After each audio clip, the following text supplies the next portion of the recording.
The intonation is lovely, lovely sound, lovely warm, mellow sound off it. So yeah, geez, that was like a banjo I played for a long time. It was lovely.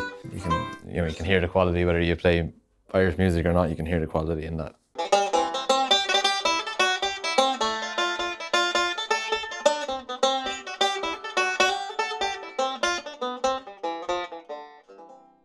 Hi, I'm Jon Reville. I'm from Wexford. I'm here in McNeela in Dublin, and I have the McNeela Norseman Banjo here. And I've really enjoyed playing this one today. A really beautiful instrument to look at, first of all.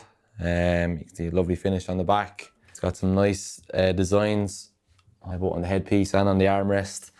The tone is lovely. The action is nice and low, which of course makes it nice and easy to play. I'd say this model is probably well suited to someone intermediate, even going on to an advanced level, looking to take their banjo playing up a gear. Yeah, really enjoyed playing this one. Stays in tune beautifully as well. So yeah, really nice instrument, and I'd highly recommend. I'm going to play a reel on it, a lovely Paddy O'Brien tune called The Penny Candle.